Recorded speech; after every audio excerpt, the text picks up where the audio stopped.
In a world where blue-skinned alien creatures and mutated humans coexisted after a galactic disaster, tensions simmered beneath the surface. Decades had passed since the catastrophic event known as the Rift, which tore apart the very fabric of space and unleashed chaotic energies on planets across the galaxy.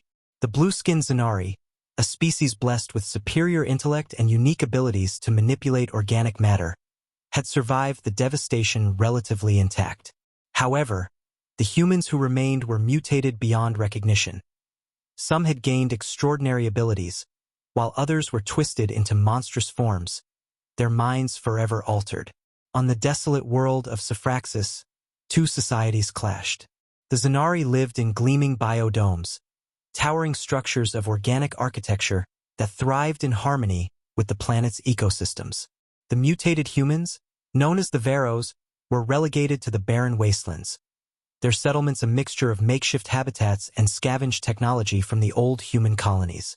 A fragile peace existed between the two factions, but it was a peace built on mistrust and fear. At the heart of this divided world was Aeris, a Zynari healer gifted with the ability to restore life to withered plants and mend wounds with a mere touch. Her sapphire eyes reflected the pain of a world on the brink of war. She had grown up in the safety of the Zynari domes, but her heart ached for the suffering of the Varros, who were cast out and left to fend for themselves. Aeris had never ventured beyond the dome's safety, until the day she met Kael, a Varros warrior whose mutation had left him with enhanced strength but a monstrous appearance. His pale, scarred face and glowing eyes were a testament to the chaotic energy that had reshaped him. Kael, despite his fearsome exterior, carried the burden of his people's suffering. When Aeris and Kael's paths crossed during a secret mission to broker peace between the two factions, their encounter would spark a series of events that would change the fate of Syphraxis forever. I'll continue expanding the story between the Zynari and Varros, ensuring it remains engaging and suspenseful over multiple chapters. Let's keep building on this fascinating narrative. Aeris stood at the edge of the settlement, staring out at the desolate wasteland beyond the biodome. The distant silhouette of the Varros camp flickered on the horizon, barely visible through the haze. Her heart raced, torn between duty to her people and the strange bond she had forged with Kael. The tension between their worlds had reached a breaking point, yet here she was, contemplating the impossible, trusting a Varros. The winds howled as she turned, clutching the small vial of Zynari elixir in her hand, the same elixir that had saved Kael's life just days ago. It was forbidden to share their technology with outsiders, but something about Kael, his determination, his fierce loyalty, had stirred something deep within her. Behind her, the city hummed with activity. The Zynari Council was preparing for war, convinced that the Varros were planning another assault. Aeris knew the truth. Kael had warned her of a faction within the Varros who sought to sabotage peace, but the majority of his people wanted nothing but survival, just like her own. She made her way through the winding streets, the bioluminescent flora casting an ethereal glow over the buildings. The council would never listen to her warnings, not after everything that had happened. But she had to try. If the Zynari launched a preemptive strike, it would mean the end for both their people. Inside the council chamber, the air was thick with tension. The High Chancellor, a stern figure with silver markings across his forehead, addressed the assembly. Our intelligence reports confirm that the Varros are amassing forces near the border. We must strike before they have a chance to breach our defenses. A murmur of agreement rippled through the crowd, but Aeris stepped forward. Chancellor, with all due respect, I believe this intelligence may be false, she said, her voice steady. The Varros are divided. There is a faction among them seeking peace. If we attack now, we will be playing into the hands of those who want war. The Chancellor's eyes narrowed. And how would you know this, Healer Aeris? She hesitated. I've been in contact with one of their leaders, Kael. Kael? The Chancellor's voice dripped with disdain. A Varros warrior? You've consorted with the enemy? Aeris took a deep breath. He saved my life and I saved his. He's not like the others. He wants peace, and he believes there are those among the Varros who feel the same. The room fell silent, the weight of her words hanging in the air. The Chancellor leaned forward, his gaze piercing. You are a healer, Aeris, not a diplomat. Your duty is to our people, to our survival. We cannot afford to place our trust in the words of a Varros, especially not now. Aeris clenched her fists. If we strike first, we will be no better than those who seek to destroy us. There is another way. The Chancellor shook his head. You are naive, Aeris. The Varros cannot be reasoned with. They are savages, mutated by the very poison that destroyed our world. Their kind is beyond redemption. Aeris's heart sank. She knew there was little hope of changing their minds, but she had to try. If you attack, you will doom us all, she said softly. There will be no winners in this war. The Chancellor rose from his seat. This council has made its decision. The attack will proceed at dawn. You are dismissed. Aeris left the chamber, her mind racing. She had to warn Kael, but how? The biodome was heavily guarded, and any unauthorized communication with the Varros would be seen as treason. As she made her way through the city, a hand suddenly grabbed her arm. She spun around, ready to defend herself, but stopped when she saw who it was. Kael, she whispered, her heart skipping a beat. The Varros warrior stood before her, his dark eyes intense. We don't have much time, he said, his voice low. I came to warn you. There's a faction within the Varros planning an attack. They're trying to frame it as a retaliation, to escalate the conflict. Aeris's breath caught in her throat. I tried to tell the council, but they won't listen. They're planning a strike at dawn. Kael cursed under his breath. Then we have to stop them, both sides. If we don't, there won't be anything left to save. Aeris nodded. But how? The council has already made up its mind. And the Varros? I'll handle my people, Kael said, his jaw set. But I need your help to convince the Zynari. There has to be a way to stop this. Aeris's mind raced. There was one option, but it was risky. The elixir. It had the power to heal, to bridge the gap between their people. But if the council found out she had shared it with Kael, she would be exiled or worse. I have something, she said, holding up the vial. It's a Zynari elixir. It can heal almost any wound, even the mutations the Varros have suffered. If I can prove that it works, maybe the council will listen. Kael's eyes widened. You would risk everything for this? Aeris met his gaze, her heart pounding. If it means stopping this war, then yes.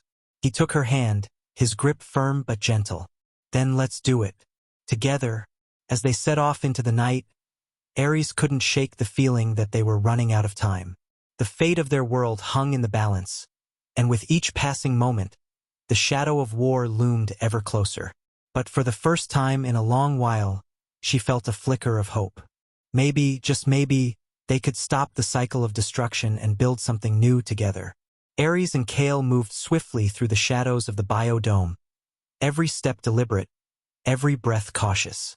The city was quiet, save for the distant hum of energy shields and the faint crackle of Zynari surveillance drones overhead. Despite the danger, Kael stayed close, his presence a strange comfort to Aeris as they navigated through the twisting corridors of the Zynari capital. Their first destination was the underground lab where Aeris had developed the elixir, the place where she had first begun experimenting with it in secret. It was here that she had spent countless hours trying to find a way to help both the Zynari and the Varros, to bridge the divide that the rift had created. Are you sure about this? Kael asked, his voice barely a whisper. Aeris nodded, though doubt gnawed at her insides. If we can show them the effects of the elixir, maybe they'll see that peace is possible. But we need more than one vial. It has to be enough to prove that it can help the Varros as a whole. Kael's eyes darkened as he glanced over his shoulder. If we fail, it won't matter. The council won't hesitate to attack, and once that happens, the Varros won't hold back. This war will destroy everything. Aeris pushed open the door to the lab, her mind focused on what needed to be done. Inside, the room was dimly lit by bioluminescent vines that crawled along the ceiling, casting an eerie glow over the rows of vials, containers, and equipment. She quickly moved to the back, where she had hidden the reserve supply of the elixir. Kael watched silently, his gaze scanning the room as if expecting an ambush at any moment. I just need a few more minutes, Aeris said, her hands working rapidly to gather the vials. As she filled a small pouch with the precious liquid, Kael took a step toward her, his expression intense. Aeris, you're risking your life for this. For me? Why? The question lingered in the air, and for a moment, Aeris paused, the weight of everything they had endured crashing down on her. She looked up at him, her heart heavy with the truth she had been avoiding for so long. Because I believe in what we're trying to do, she said softly. I believe there's something worth saving here, something more than just our people, something between us. Kael's eyes softened, and he reached out to brush a strand of hair from her face. You're different from anyone I've ever met, Aeris.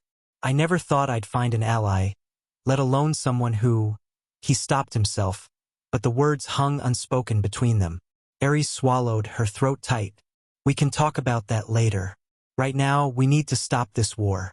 Kael nodded, stepping back as Aeris finished collecting the vials.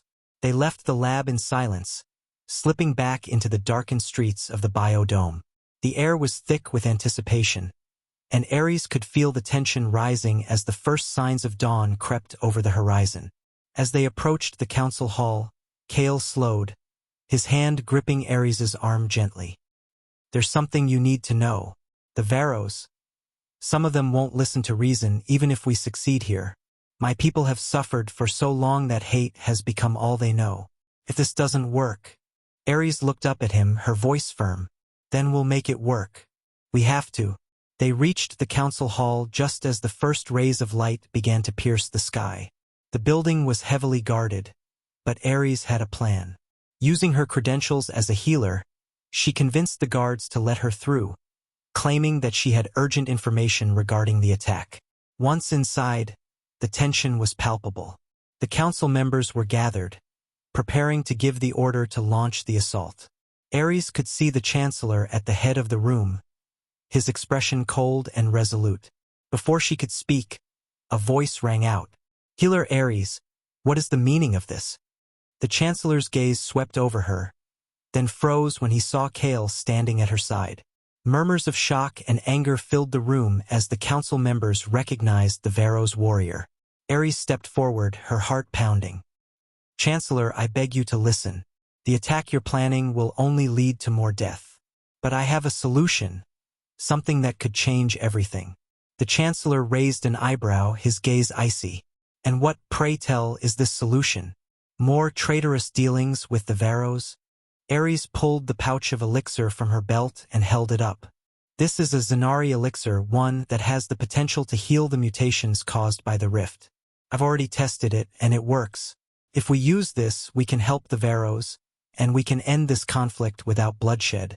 The room fell silent as the council members exchanged uncertain glances. The chancellor, however, remained unmoved. And what proof do you have that this so-called cure works? Aeris glanced at Kael, her heart racing. He's the proof. I used the elixir to heal him. Ask him yourself. All eyes turned to Kael, who stood tall, his gaze unwavering. It's true, he said. I was on the brink of death, but Aeris saved me. This elixir could save countless others. The chancellor's lips thinned. A Varros warrior's word means nothing here. Aeris stepped closer, her voice rising. Then test it yourself. Use it on one of the prisoners we've captured from the wastelands. See the results with your own eyes. You owe it to our people to at least try. The chancellor hesitated, and for a moment, Aeris thought he might refuse.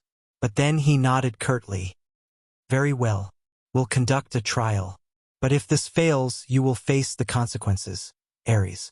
Aeris released a breath she hadn't realized she'd been holding. Thank you. As the council made arrangements for the trial, Aeris and Kael exchanged a glance. They had bought themselves time, just barely. But the hardest part was yet to come. They would need to prove that the elixir could heal not just one life, but an entire world on the brink of destruction. The prisoner, a Varros who had been captured weeks earlier during a border skirmish, was brought before the council. His body bore the marks of the rift's mutations. Jagged scars, hardened skin, and a visible tremor that shook his frame. He was barely more than a shell of a man, eyes sunken and devoid of hope. Aeris stood beside the prisoner, the pouch of elixirs in her hand. Kael remained just behind her, his presence a silent but powerful reminder of what was at stake. The council chamber was tense, every gaze locked on the pair. Aeris could feel the weight of their scrutiny, the judgment in their eyes, but she couldn't falter now. "You claim this elixir can reverse the damage caused by the rift," the chancellor said, his tone cold and skeptical. "Show us." Aeris nodded, her hands steady as she prepared a dose of the elixir.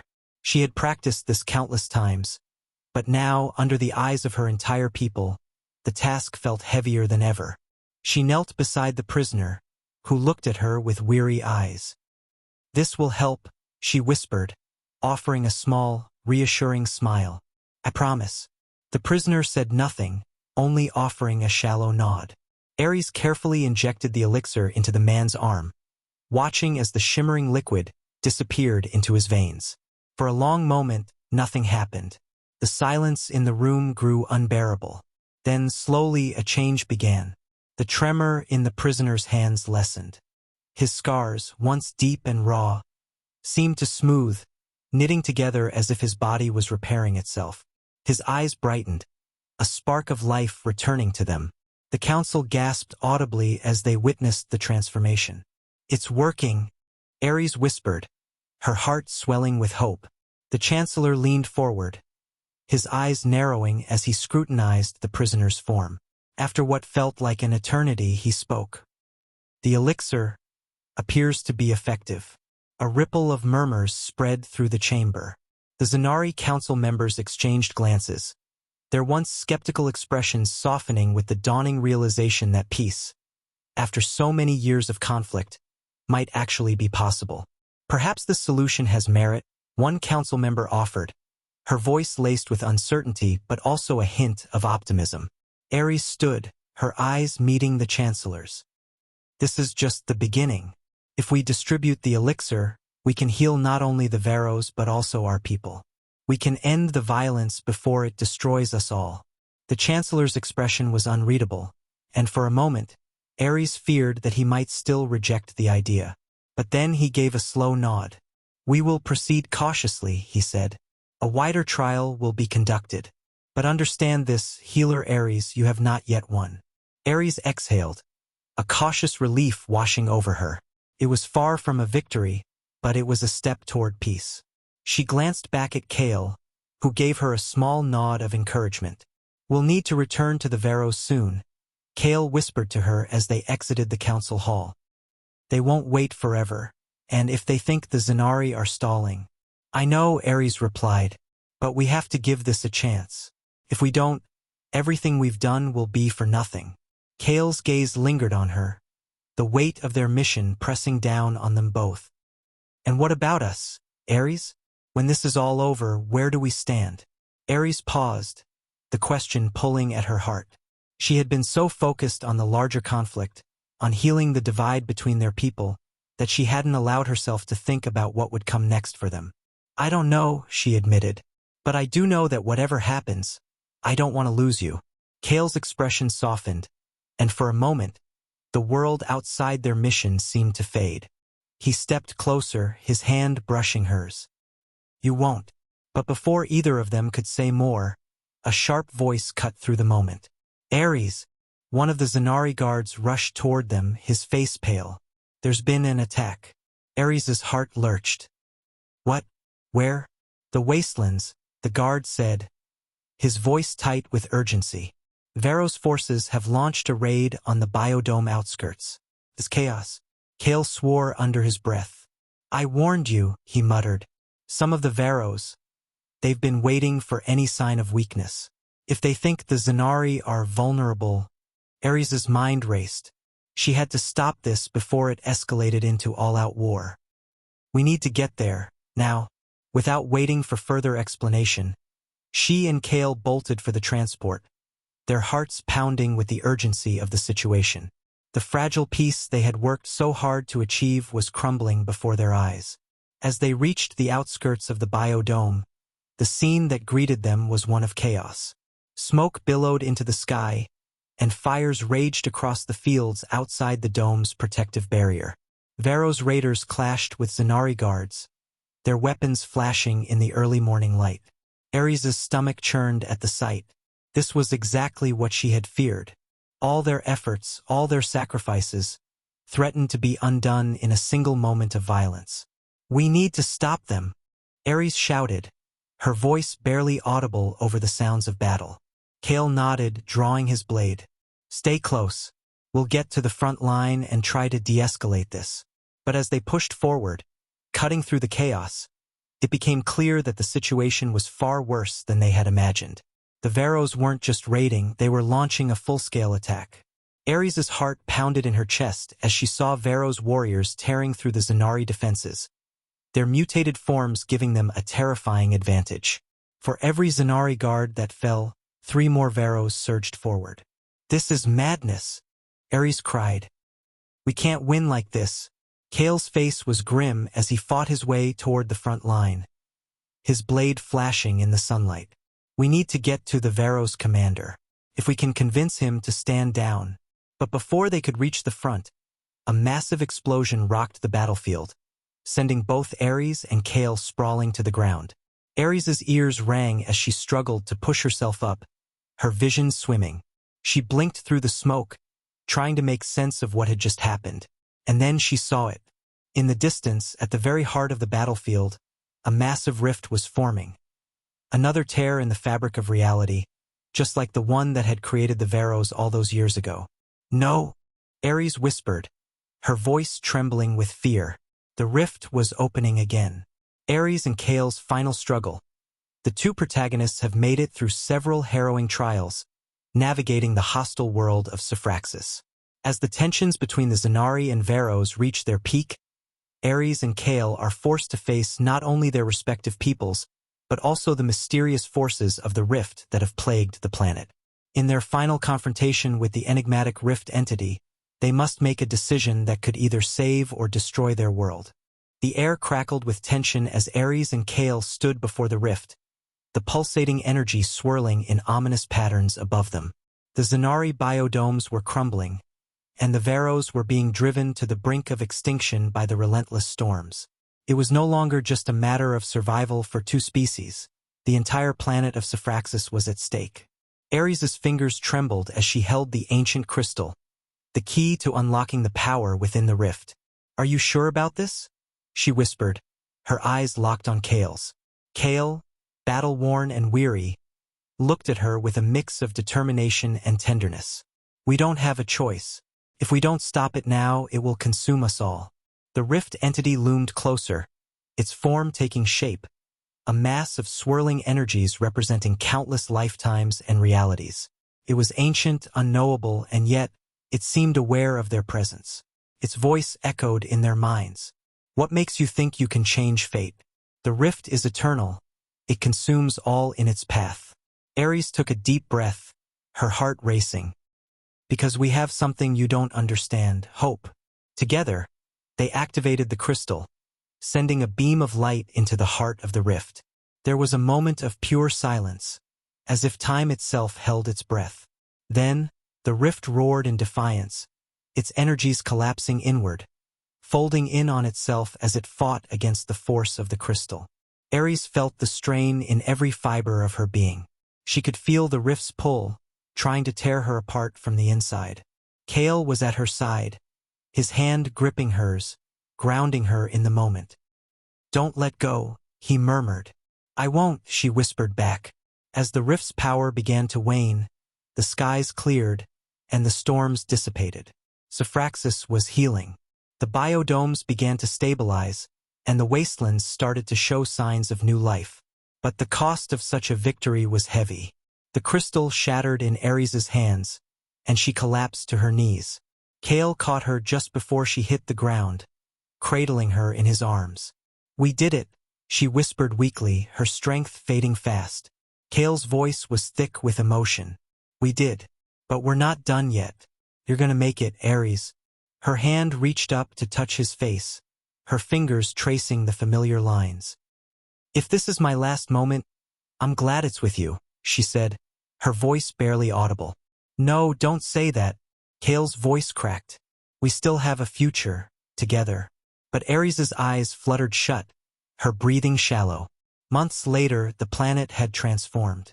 The once hostile environment of Syphraxis now supported life in ways no one had ever imagined. The Zynari and Varros had come together, forging a fragile peace. The rift's presence was no more, its power finally sealed. Kael stood on the hill overlooking the biodomes, a place that had once been a symbol of division, but now stood as a beacon of hope. In his hands he held a small pendant, Aeris's pendant. Her sacrifice had saved them all, but it had cost him the person he cared about most. As the sun set over the horizon, casting the sky in shades of blue and gold, Kael felt a sense of peace. Aeris might be gone, but her legacy would live on in every new leaf that sprouted from the ground, in every step toward unity that the Zynari and Varros took. He whispered to the wind, "Thank you, Aeris." The future was uncertain, but for the first time in a long time, it was filled with hope.